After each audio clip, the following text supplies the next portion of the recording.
सरकारी अस्पतालों में आज स्थिति बुरी तरह से चरमरा जा सकती है, क्योंकि सेवारत डॉक्टर हैं जो हड़ताल पर चल रहे हैं। आप तस्वीर में साफ तौर पर देख सकते हैं, इस वक्त हम एसएमएस अस्पताल में मौजूद हैं, जहां लोगों की लंबी लंबी भीड़ लगी हुई है। दरअसल सेवारत चिकित्सक है वो अपनी 33 सूत्री मांगों को लेकर विरोध जताने में लगे हुए हैं। हालांकि प्रशासन की ओर से 15 दिन का समय दिया गया था। 15 दिन में मांगों को लेकर पूर्ण कार्रवाई का आश्वासन भी दिया गया था, लेकिन तय समय पर कार्रवाई न होने के चलते डॉक्टर हड़ताल पे चले गए हैं। हालांकि डॉक्टर की ओर से एक दिन का सामूहिक अवकाश की पर हड़ताल की गई है, लेकिन जिस तरह हालत यहाँ अस्पतालों में देखने को मिल रही है, लंबी लंबी लाइनों में लगकर जो है मरीज अपने इलाज का इंतजार कर रहे हैं। तो हालांकि अस्पताल प्रशासन की ओर से भी उचित व्यवस्था के दावे किए जा रहे थे, लेकिन जिस तरह की भीड़ अस्पतालों में देखने को मिल रही है, उनसे साफ जाहिर होता है कि अस्पताल प्रशासन के दावे कहीं ना कहीं खोखले साबित हो रहे हैं।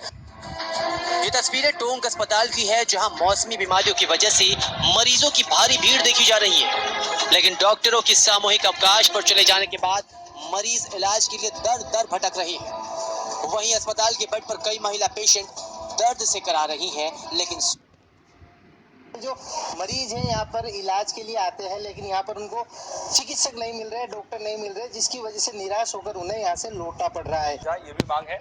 मांग यहाँ पर ये भी है कि चिकित्सकों को उनकी पात्रता के अनुसार नियुक्तियां दी जाए, ये तो होना ही चाहिए।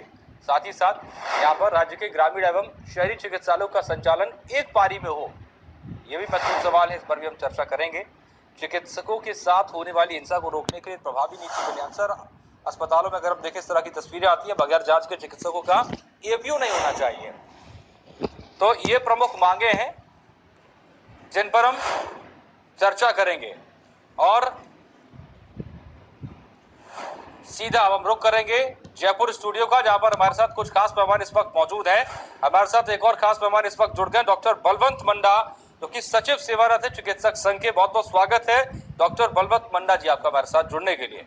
चलिए चर्चा एक बार फिर से शुरू करेंगे। अपने तीनों मेहमानों से हम प्रतिक्रिया ले चुके हैं, चर्चा को आगे बढ़ाएं, समाधान की तरफ बढ़े। उससे पहले डॉक्टर बलवंत मंडा आपके पास हम आना चाहते हैं, आपसे जानना चाहते हैं क्या कुछ पक्ष है इसमें, और कितनी यहाँ पर उम्मीद नजर आ रही है कि मांगे मान ली जाए, या फिर स्थिति को उस रूप में डाला जाए जहां पर तमाम जो मरीज हैं जो अस्पतालों के बाहर परेशान हैं वो ना हो। किस तरह से देख रहे हैं आप इस पूरे मामले को?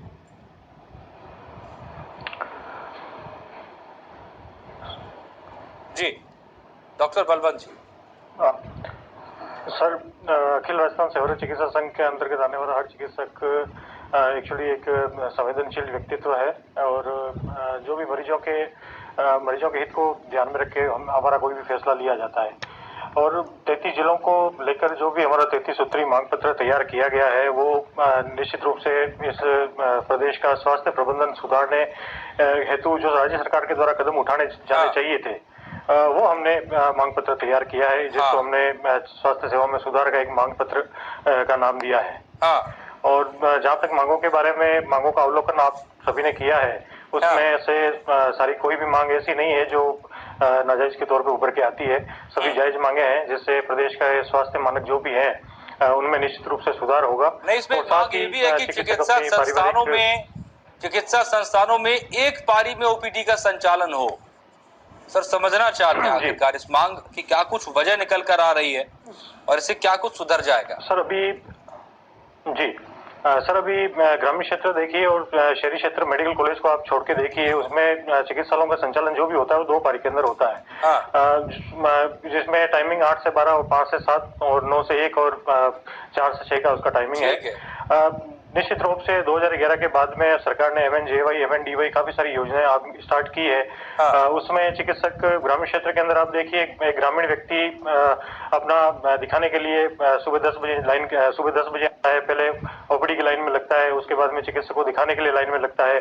उसके बाद में उसे कोई जांच लिखी जाती है, जांच का कलेक्शन का टाइमिंग है 12 बजे तक का, रिपोर्टिंग का टाइम है 1 बजे का। 1 बजे के बाद में यदि वो रिपोर्ट लेकर डॉक्टर को, चिकित्सक को दिखाने आता है, तो वो उसे वहां नहीं दिखा के उसको घर पे दिखाना पड़ता है। घर पे उसकी फीस लगती है। उसके बाद में यदि वो घर पे नहीं दिखाना चाहता है, तो शाम की इवनिंग ओपीडी के अंदर वो उसको दिखा पाएगा। तो एक छोटी सी चीज के लिए जिसमें 1 या 2 टेस्ट की रिक्वायरमेंट होती है, उसके लिए एक व्यक्ति जो इसमें जो अधिकतर सरकारी सेवा का लाभ अधिकतर गरीब व्यक्ति को दिया जाना चाहिए, एक दिहाड़ी आदमी को सुबह से लेकर शाम तक इस चीज के लिए लाइन में लगना पड़ता है। और ग्रामीण क्षेत्र के अंदर अधिकतर आवाजाही की भी काफी ज्यादा समस्या रहती है। ठीक है बलवंत जी, मेरा एक और सवाल आप ही से, उसके बाद हम मनीष जी के पास चलेंगे। अर्चना जी भी इंतजार कर रही है। मेरा एक और सवाल आपसे, अभी तक जो कोशिशें होती नजर आ रही हैं, कितना मजबूत कोशिशें मानती है सरकार की तरफ से? रेस्मा लगा दिया गया है लेकिन डॉक्टर जो है वो हड़ताल पर डटे हुए हैं। छोटी सी प्रतिक्रिया आपसे चाहेंगे, उसके बाद मनीष जी के पास चलेंगे। सर, इसमें मैं कहना चाहूंगा कि जिस तरीके से मैंने पहले भी कहा है कि चिकित्सक संवेदनशील है, मरीजों की जो भी पीड़ा है उसके बारे में हम बिल्कुल संवेदनशील है। हमारा संघ, हम कतई ये चीज नहीं चाहते कि मरीजों को परेशानी हो, लेकिन हो रही है। हमने 8 तारीख को माननीय मुख्यमंत्री, माननीय एचएम साहब को भी हमने ज्ञापन दिया था। 11 अगस्त को हमने माननीय मुख्यमंत्री महोदय, आपकी बात सुनी जा रही है, नहीं सुनी जा रही? मेरा सवाल सिर्फ इतना है जी, आपकी समस्या सुनी जा रही है? समस्याएं सुनी जा रही है सर, लेकिन जो क्रियान्विति होनी चाहिए, जो पेपर पे निकल के आना चाहिए, वो अभी तक आउटपुट नहीं आया है। नहीं आ रहा है, ठीक है। मनीष जी, अब आपके पास आ रहे हैं, ये आपने सुन लिया है, क्योंकि घुमा फिरा कर कोई बात यहाँ पर की जाए उससे ज्यादा बेहतर है चिकित्सक संघ भी मौजूद है, बातें सुनी जा रही हैं, लेकिन धरातल पर नजर कुछ नहीं आ रहा है। जी अजितेश, फैसला जो होता है वो लिया नहीं जा सकता तुरंत, और इसीलिए जो सुनवाई हो रही है, इसका मतलब फैसला होने जा रहा है। तो लीजिए, और पर्टिकुलर उसमें जो टाइम लगेगा वो लगना ही है। मैंने आपको कहा 4 स्तर के विषय होते हैं, पहले डीओपी का विषय, दूसरा फिर आप इसकी बात करेंगे फाइनेंस का विषय, तीसरा नंबर पे मंत्रिमंडलीय उप समिति का विषय, और चौथा नंबर फिर सरकार का फैसला अल्टीमेटली आता है, जिसमें मंत्री या कैबिनेट में डिसाइड होता है। तब तक सर मरीज यूं ही परेशान होते रहेंगे। कोई, यही मैं कह रहा हूँ, 33 मांगे कोई कम नहीं होती है, उनमें से कुछ पर तो सहमति बन ही गई होगी। दूसरी बात, जो कुछ पे नहीं बनी है उनके रास्ते साफ किए गए होंगे 2, और तीसरे जो रिलीफ डायरेक्टली किसी आधार पर सेवारत कर्मचारी के नाते से चाहिए होते हैं, उसके बारे में भी फैसला ले लिया गया है। जैसे उदाहरण मैंने आपको बताया कि जो डॉक्टर्स के साथ मैन हैंडलिंग का विषय बहुत गंभीर है, और जो उस लिए सीसीटीवी के कैमरे वहां सब जगह लगा दिए जाएंगे, और पुलिस वालों को सर ये तमाम चीजें हो जाएंगी, जिक्र है। मेरा कहने का मतलब है कि जिस बात का जिक्र डॉक्टर संजीव ने किया, डॉक्टर बलवंत मंडा कर रहे हैं, वो चीजें नजर क्यों नहीं आ रही हमें? आखिरकार डॉक्टर हड़ताल पर अब भी है। आप रेस्मा की बात कर रहे हैं, डॉक्टर ने कहा था लगा लो आप रेस्मा, वो हड़ताल पर ही बने हुए हैं, कैसे काम चलेगा? मैं यही कह रहा हूँ, अल्टीमेटली जो इस समय मंत्री महोदय ने जो बताया है कि स्वाइन फ्लू की मुसीबत राजस्थान पर आई हुई है, और मौसमी बीमारियों का खतरा लगातार है, मरीजों की संख्या में इजाफा हुआ है, ओपीडी की बाहर आप लाइन कतार देख सकते हैं। इन हालातों में हड़ताल का रास्ता इख्तियार ना किया जाए, लेकिन भरोसे में भी तो लिया जाना चाहिए। और ये सवाल डॉक्टर से भी है, नहीं हो सकते, ये सवाल आपसे भी है, ये सवाल डॉक्टर से भी है जो हड़ताल पर है। अर्चना जी, मुझे छोटा सा ब्रेक लेना, ब्रेक के बाद आएंगे और पूरा समय आपको देंगे, और आपसे इस पर प्रतिक्रिया हम लेंगे कि आखिरकार सत्ता पक्ष की अगर हम बात करें और डॉक्टर्स की बात करें, जो कश्मकश का दौर है, बीमारियों का समय चल रहा है, मरीज परेशानी क्यों झेले, ये सवाल है।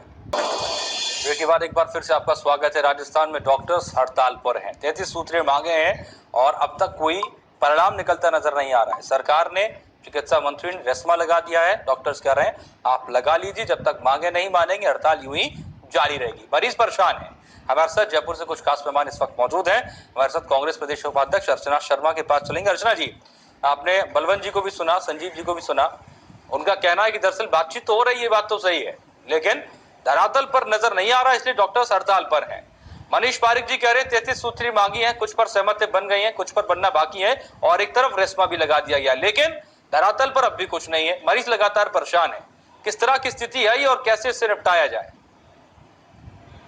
देखिए अजितेश जी, जैसे 4 लेयर्स ऑफ कहते हैं डिस्कशन की आवश्यकता है, गवर्नमेंट के लेवल पे, एक एडमिनिस्ट्रेटिव लेवल पे, और ना जाने और कौन सी कमिटीज ये बता रहे हैं, तो शुद्ध रूप से रेड टेप का एक मामला हो गया कि आप एक ऐसी इमरजेंसी सर्विसेज के लोग जो कि बिल्कुल अत्यावश्यक सेवाओं की श्रेणी में आता है, वो लोग यदि हड़ताल पे जाते हैं, आपको उसकी हड़ताल पे जाने से पूर्व आपको सावचेत भी करते हैं, उसके बाद अगर आप उसके लिए कोई इनिशिएटिव नहीं लेते, टेबल टॉक्स नहीं करते, संवाद नहीं करते, तो ये गवर्नमेंट के फेलियर की श्रेणी में आता है। लेकिन सबसे बड़ी बात देखिए कि इस समय का जो माहौल है उसको देखते हुए तो मुझे लगता है कि सरकार की सबसे बड़ी नाकामी रही है कि 1000 से ज्यादा लोग स्वाइन फ्लू से संक्रमित हैं, 125 लोग पूरे प्रदेश में मारे गए, और भी मौसमी बीमारियां उनका कहर बरप रहा है। तो ऐसे ऐसे में कौन सी हठधर्मिता, सरकार को बात करनी चाहिए थी और जो वाजिब मांगे उन्हें मांगा जाना चाहिए। देखिए 33 सूत्रीय मांगों में से कौन कौन सी मांगे उनको तो हमने पूरी जानकारी, लेकिन 4-5 मांगों को आपने यहाँ पर इंगित किया है। उससे मुझे सबसे महत्वपूर्ण मांग ये लगती है कि इनका एक कैडर अलग से बनना चाहिए, न सिर्फ स्टेट लेवल पे बल्कि नेशनल लेवल पर भी, क्योंकि अमूमन देखने को मिलता है कि ऐसे प्रशासनिक अधिकारी जिनको मेडिकल सर्विस से कोई लेना देना नहीं होता, वो रॉब गाड़ते हैं और इनके प्रति वो असम्मान का भी भावना रखते हैं। और फिर जैसा एक मुद्दा ये भी है कि मैन हैंडलिंग होती है, किसी मरीज के साथ कोई घटना घट जाती है, दुर्घटना, तो अप्रिय घटना घटने की संभावनाएं बढ़ती है। और फिर उनकी मांग भी रही है कि हमें सुरक्षा दिलवाई जाए। कि कुछ मांगे जो बिल्कुल वाजिब प्रतीत होती है, तो उसके प्रति तो सद्भावना होनी चाहिए। कौन सा ऐसा मुद्दा है इस पूरे विश्व में जो संवाद से समाप्त नहीं हो सकता है, निदान नहीं हो सकता। लेकिन आप देखिए पूरे प्रदेश में अभी हर कर्मचारी वर्ग और अधिकारी वर्ग इनके खिलाफ खड़ा है। क्यों खड़ा है? क्योंकि इन्होंने कुछ कमिटमेंट्स अपने घोषणा पत्र में किए थे। अब उन कमिटमेंट्स को लेकर के जब मांग रखी जाती है तो उसकी अनदेखी की जाती है। आपने देखा आंगनबाड़ी कार्यकर्ता लगभग 15 दिन से डायरेक्टरेट के बाहर पड़ी हुई, उनसे कोई संवाद नहीं करना चाहता। किसी की तबीयत खराब होती है तो उसे एम्बुलेंस से हॉस्पिटल पहुंचा दिया जाता है।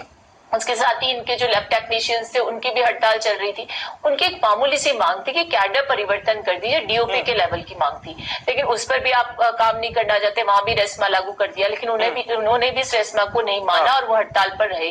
अब बाद में क्या उनके बीच में सहमति बनी, एक अलग मुद्दा है। मंत्रालय कर्मचारी हड़ताल पर चले गए। आज भी उन्होंने इनको चेतावनी दी कि आपने हमको हड़ताल से तो उठा दिया, सामूहिक हड़ताल थी उनकी, लेकिन आपने उस पर कोई संज्ञान नहीं लिया, ना उसके बारे में कोई विचार किया। यानी जो आप कमिटमेंट करके आते हैं, घोषणा पत्र में आप जो बातें करते हैं, चाहे वो वेतन विसंगति दूर करने की, प्रमोशंस को लेकर के हो, पे ग्रेड जो है उसके परिवर्तन की बात हो, या पद नाम परिवर्तन की बात हो। आपको ध्यान होगा कुछ दिनों पहले एसएमएस हॉस्पिटल पर नर्सिंग स्टाफ बैठा था, वहां पर कोई फाइनेंशियल कंस्ट्रेंट नहीं था, ना कोई बर्डन आ रहा था गवर्नमेंट के एक्सचेकर पे, लेकिन सिर्फ पद नाम बदलने की बात थी। उसको लेकर भी महीनों तक आंदोलन चला। तो आप सुनना ही नहीं चाहते, आपकी संवेदनशीलता ही नहीं है, आप जनता को आ रही दुविधाओं का संज्ञान में नहीं लेते, न समाधान निकालना चाहते। ये विसंगतियां जारी है भाजपा के राज में, और यही दुविधा है कि आज डॉक्टर्स जब हड़ताल पर गए तो पूरा प्रदेश जो है वो सहमा हुआ है, क्योंकि संक्रमण से कौन बचाएगा, कौन इमरजेंसी लगातार बढ़ रहे हैं, मरीज परेशान है। हमने सुना था थोड़ी देर पहले एक महिला बता रही थी कि कहा गया कि डॉक्टर्स नहीं है, आयुर्वेदिक डॉक्टर मौजूद है, लेकिन वो आयुर्वेदिक इलाज नहीं होता है, उनको एलोपैथिक दवा सूट करती है।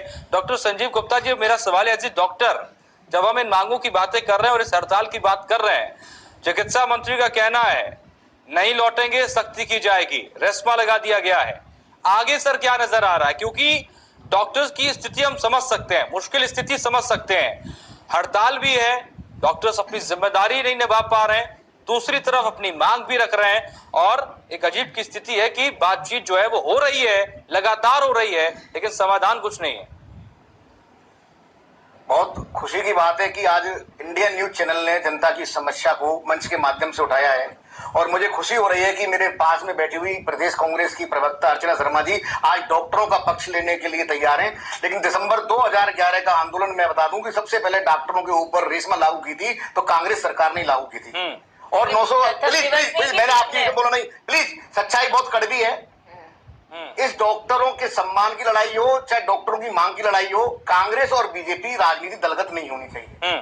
डॉक्टर केवल जनता के लिए काम करते हैं, संवेदनशील हैं, और संवेदनशील को जनता के हित में रखते हुए पहले तो मेरे को यह बताया जाए कि डॉक्टर ऐसा क्या करें, ऐसा क्या काम करें। मैं कांग्रेस, बीजेपी और सरकार से पूछता हूं वो कौन सा रास्ता अपनाए कि जिनसे उनकी वाजिब मांगों पर ध्यान दिया जाए।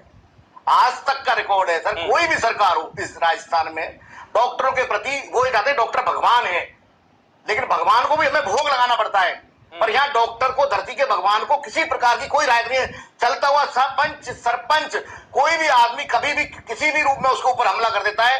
इवन कि ऐसे ऐसे बयान आते हैं जो हमको बोलने में शर्म आती है।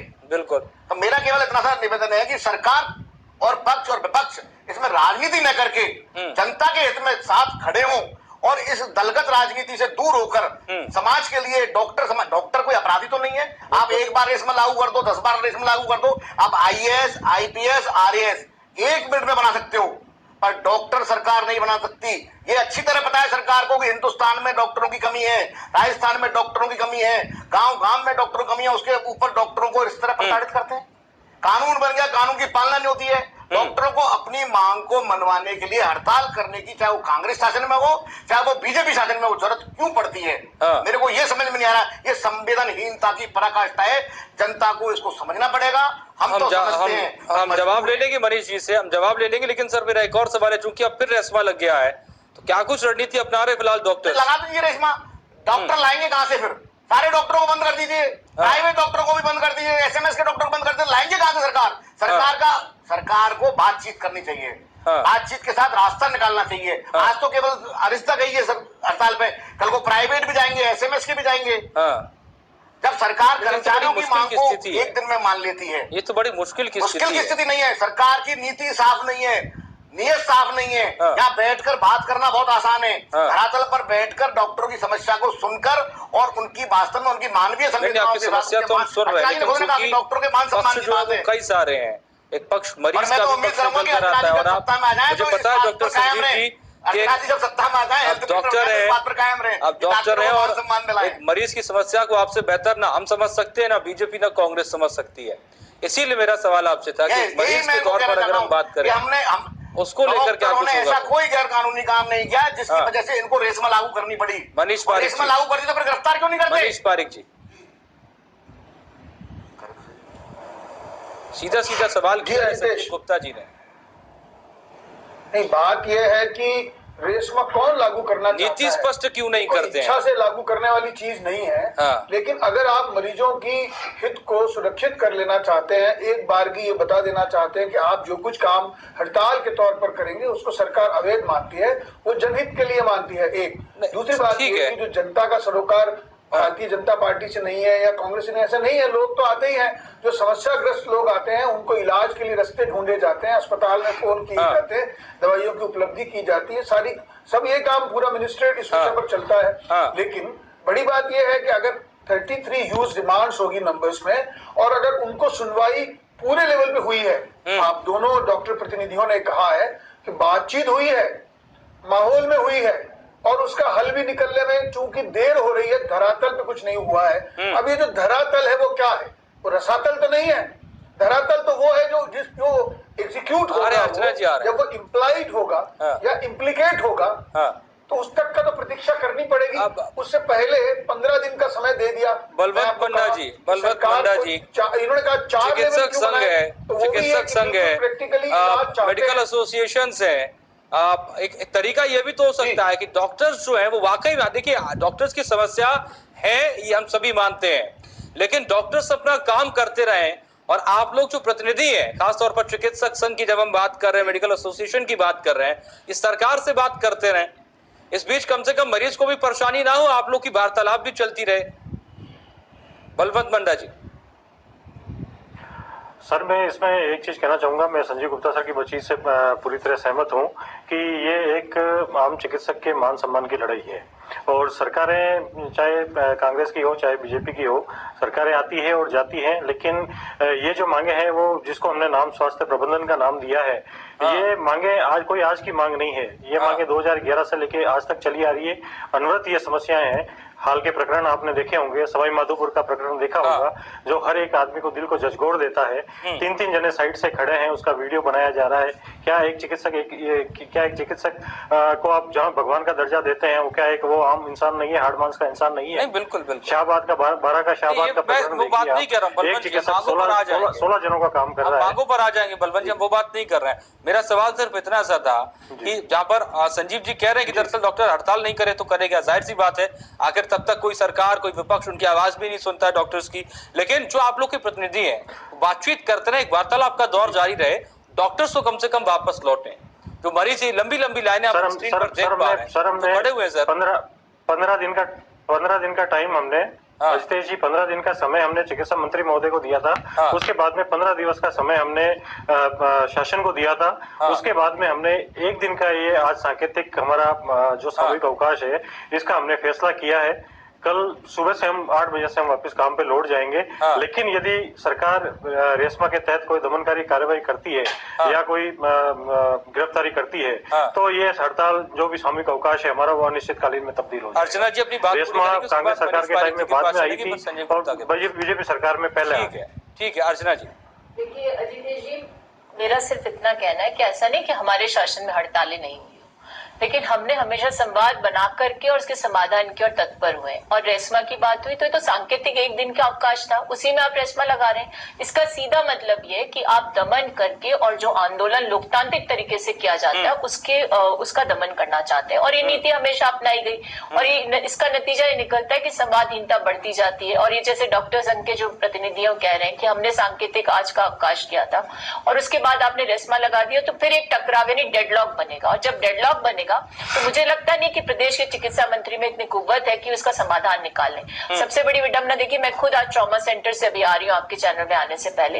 एक ब्लड टेस्टिंग कोई मशीन थी, काफी समय से डिफंक्ट पड़ी थी, यूज नहीं किया गया, उसका आज उपयोग में लिया तो ठेका कर्मी इतनी बुरी तरह से घायल हुए हैं। तो एक के हाथ पे बहुत ज्यादा गंभीर रूप से जख्मी हुआ है, दूसरे का जबड़ा फ्रैक्चर हो गया उसका। बिल्कुल। तो ऐसी अवस्था में कौन अकाउंटेबल है? फिर वहां पता चलता है कि वो जो ठेकेदार है उसको इतना बड़ा राजनीतिक प्रेशर प्राप्त है कि वो उस व्यक्ति का ईएसआई का जो रजिस्ट्रेशन होना चाहिए वो तक नहीं दे पाया, और आज की डेट में उसका रजिस्ट्रेशन किया। ये सब विसंगतियां जिसका ध्यान में रखा जाना चाहिए। ये नहीं कहा जा रहा कोई सरकार आती है तो कोई कर्मचारी वर्ग, अधिकारी वर्ग या डॉक्टर्स या शिक्षक उसके प्रति आक्रोश व्यक्त नहीं करते, लेकिन अच्छी बात ये होती है कि जिसमें आक्रोश हो, जो अपनी बात कहना चाहे, वो अपनी लिमिट्स को क्रॉस नहीं करता, तो कम से कम रेशमा मत लागू करिए, संवाद करिए, उसको रेड टेप में मत उलझाइए। और मैं तो खुद मेरी सरकार के समय भी आप कभी देख सकते हैं लाइव चैनल्स में मैंने कहा एक अलग कैडर का गठन होना चाहिए, एक ऐसा प्रोफेशन है जिसमें एक लंबी पढ़ाई करके बहुत डेडिकेशन के साथ रवैया जो है, फिर एक दिन की सांकेतिक हड़ताल में रेशमा लगा दिया जाता है। इससे पहले पदनाम को लेकर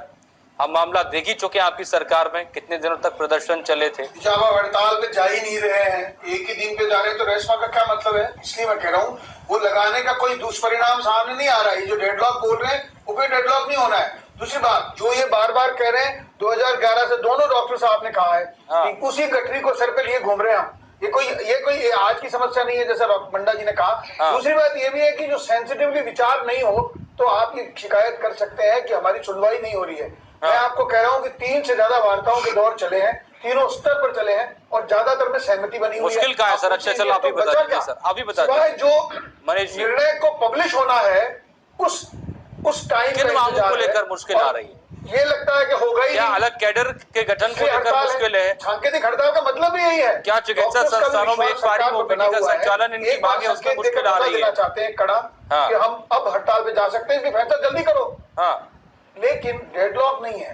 डॉक्टर बलवंत मंडा, किन किन मांगों को लेकर फिलहाल मुश्किल आ रही है? 33 सूत्री मांगे, प्रमुख मांगे हमने अपनी स्क्रीन पर भी दिखाई। राजस्थान मेडिकल कैडर का गठन हो जैसा कि मांग है, चिकित्सा संस्थानों में एक पारी में ओपीडी का संचालन हो, वेतन डीएससीपी में भर्तों में संबंधित सभी विसंगतियां दूर हो, पंचायती राज मांगों पर मुश्किल है।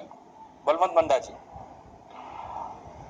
सर, इसमें जो एक समय चिकित्सालयों का जो एक समय होने की बात है उसके अंदर हमारा एक सकारात्मक चर्चा हुई है। पूरे राज्य भर से इसमें डाटा भी मंगा लिया गया है, लेकिन उसको भी अभी तक क्रियान्वित रूप के अंदर प्रस्तुत किया नहीं गया है। रही बात कैडर की और पंचायती राज से मुक्त करने को चिकित्सा विभाग को, तो निश्चित रूप से इसमें कुछ समय लगने की उम्मीद है, हम खुद इस चीज को मानते हैं। लेकिन ये मुद्दा कोई आज का मुद्दा नहीं है, ये मुद्दा भी लंबे काफी टाइम से जूझ रहा है। रही बात डीएससीपी की बात कर रहे हैं, डीएससीपी जो हमारा 2011 के अंदर जो वास्तविक रूप में क्रियान्वित होनी चाहिए थी, वो उसका मूल स्वरूप के अंदर आज तक क्रियान्वित सरकार द्वारा की नहीं गई। तो मुझे नहीं लगता कि 6 साल 7 साल का जो समय बीत चुका है और जिस तरीके से चिकित्सक वर्ग धैर्य धारण किया हुआ था, तो वो निश्चित रूप से आज हड़ताल के रूप में या सामूहिक अवकाश के रूप में फूटना ही था। और रही बात हजार कुछ उसमें अधिकतर मुद्दे हैं जिनके ऊपर सहमति बन रही है, लेकिन मैंने ये चीज पहले भी स्पष्ट की थी कि सरकार और शासन को 1 महीने का वक्त दिए जाने के बाद भी और सांकेतिक हमारा कार्य बहिष्कार किए जाने के बाद भी आज तक उन मांगों की क्रियान्वित नहीं हो पाई है। मनीष जी, 1 महीना बीतने के बाद जब स्थिति की हम बात करें, क्योंकि आप बार बार ये कह रहे हैं मनीष जी की दरअसल ये समस्या आज की नहीं है, जाहिर सी बात है समस्या आज की नहीं है, समस्या लंबे समय से आ रही है। 2011 में भी मांगे थी, लेकिन उसके बाद भी आज तक जब निस्तारण नहीं हुआ है और संजीव जी सीधा पूछ रहे हैं कि डॉक्टर अगर हड़ताल नहीं करे फिर करें क्या? कैसे अपनी मांग रखें और कैसे आप मानेंगे अपनी मांग? मैंने कहा अरे संजीव जी, बारे में तो जब मैंने आपको सांकेतिक की बात हो रही है उसका कारण ही। मेरा एक सवाल राज्य सरकार से, 10 सेकंड में आ रहा हूँ आपके पास। मनीष जी अपनी बात पूरी करें। संजीव जी आ रहा हूँ। मनीष जी अपनी बात पूरी मैंने कहा जितेश जी कि इस बारे में जब डेडलॉक नहीं है तो उम्मीद की जानी चाहिए कि हल निकलेंगे। सर एक दिन की सांकेतिक हड़ताल होती है, रेशमा लगा दिया जाता है, ये डेडलॉक नहीं है क्या? सांकेतिक है तो ये डेडलॉक मैं इसलिए नहीं कह रहा क्योंकि उनको उम्मीद है हल निकलना चाहिए। समय अवधि का सवाल लगाया गया सर, ऐसा लगता है 15 दिन का समय दिया था, उस पर फैसला नहीं हुआ तो उसके नेक्स्ट स्टेप कुछ तो करना ही पड़ेगा। उन्होंने किया, लेकिन इसका मतलब ये नहीं है कि सरकार निर्णय नहीं कर पाएगी। और सरकार निर्णय करेगी ऐसा आप कह रहे हैं, नहीं हुआ होगा, सरकार निर्णय करेगी ऐसा आप कह रहे हैं, फिर रेशमा क्यों लगा दिया गया सर? एक दिन की सांकेतिक हड़ताल तुरंत फलित हो जाए, ये जनरली संभव नहीं होता है। ये डराने की कोशिश हुई है रेशमा के द्वारा। वो तो दोनों तरफ से है, कोई सांकेतिक हड़ताल करके डराता है, सरकार रेशमा लागू करके डराती है। संजीव जी अल्टीमेटली बात करें, मैं आपको इसलिए कह रहा हूँ अगर उसको आप कहेंगे, अगर आप डराना चाहेंगे तो ये विश्वास है। 15 बातचीत चल रही लंबे समय से और इतना विश्वास जागृत हुआ है सरकार और डॉक्टर्स में कि डॉक्टर्स एक दिन की सांकेतिक हड़ताल कर रहे हैं और आप उसको लेकर रेशमा लगा रहे हैं। ये उम्मीद बनी है कि आपने ऐसे हालात में कोई भी व्यक्ति ऑनरेबल कोर्ट में जाएगा वो यही कहेंगे कि आपके पास में ऐसे इख्तियार थे कि आप डॉक्टर्स को हड़ताल में जाने से रोकने का क्या प्रयास किया। ठीक है, उस समय जवाब देना पड़ेगा सरकार को। तब ये विपक्षी दल यही कहेंगे कि सरकार ने अगर तत्काल कुछ कार्रवाई करनी होती तो सर विपक्ष का तो काम ही कहना, कहेंगे आप ही कहते थे सर, इसमें कोई बुराई नहीं। सर मैं एक शब्द में सरकार की नीति, मेडिकल विभाग की एक शब्द में आपको अंकलन करना चाह रहा हूं, बताना चाह रहा हूं कि राज्य सरकार ने राज्य की अनेकों सैकड़ों डिस्पेंसरियों को पीपीपी मोड पे दिया हुआ है। इसलिए दिया हुआ है कि जिससे कि बेहतर प्रबंधन हो, मरीजों का बेहतर इलाज हो। आज स्थिति ये है कि सैकड़ों पीपीपी मोड पे चल रही डिस्पेंसरियों में इलाज कराए ना सरकार, डॉक्टर हड़ताल करते हैं, रेशमा लागू करके डॉक्टर को बंद कर दें, क्योंकि इन्होंने तो दे रखा है पीपीपी मॉडल पे। वो पीपीपी मॉडल पर भ्रष्टाचार इतना हावी है कि वहां आज डॉक्टर ही नहीं है, स्टाफ ही नहीं है, बजट जा रहा है।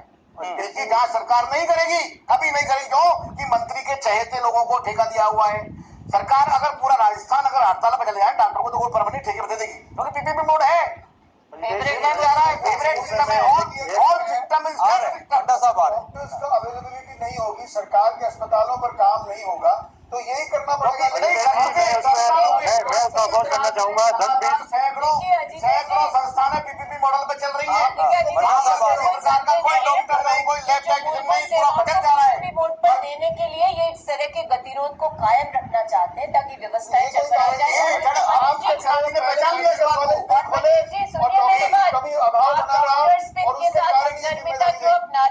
कोई सुधार को 2 मंत्रियों के टकराव का भी भ्रष्टाचार की पराकाष्ठा है।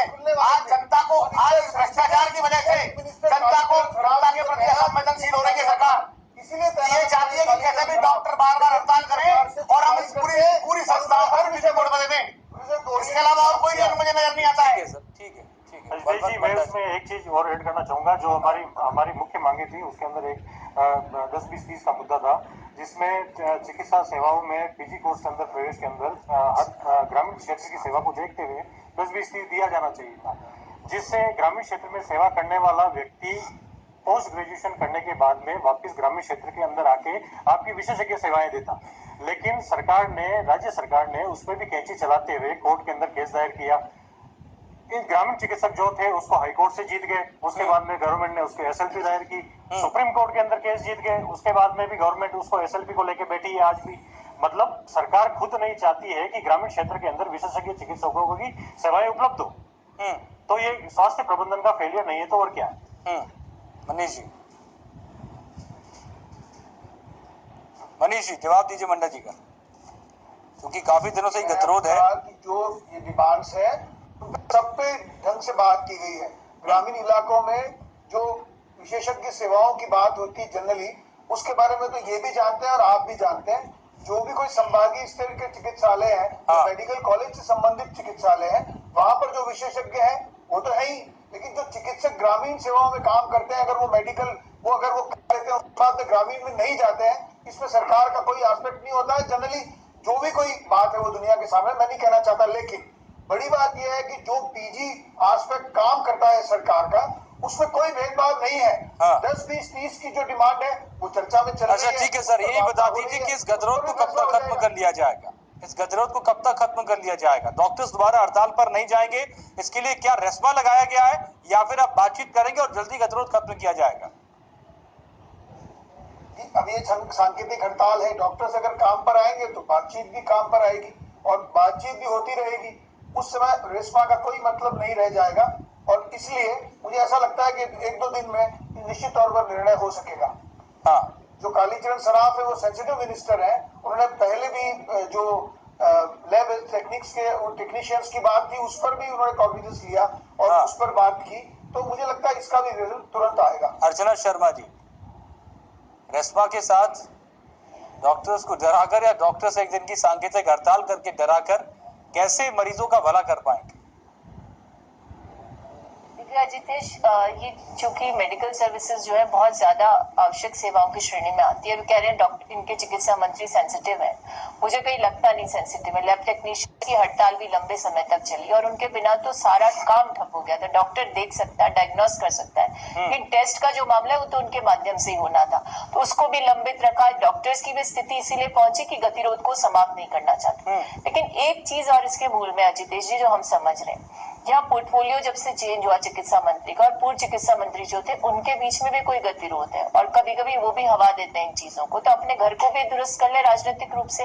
और कभी भी ऐसा कोई प्रकरण आता है तो हम जब शासन में थे हमने भी पॉलिटिकल अकाउंटेबिलिटी अपनी फिक्स की हुई थी, यहाँ पर होनी चाहिए। क्योंकि यदि किसी मंत्री किसी भी मंत्रालय में यदि कोई ऐसी स्थितियां बार बार उत्पन्न होती है तो मंत्री जी की भी राजनीतिक जवाबदेही सुनिश्चित होनी चाहिए। पॉलिसी प्लानिंग और डिसीजन ये तो मुश्किल की स्थिति है, इसमें समाधान तो नहीं हो सकता है। खैर अर्चना जी समय की बेहद कमी है, इसीलिए फिलहाल आप सभी को यहाँ पर शुक्रिया कर रही है। आप सबका बहुत बहुत शुक्रिया हमारे साथ जुड़ने के लिए खास चर्चा में।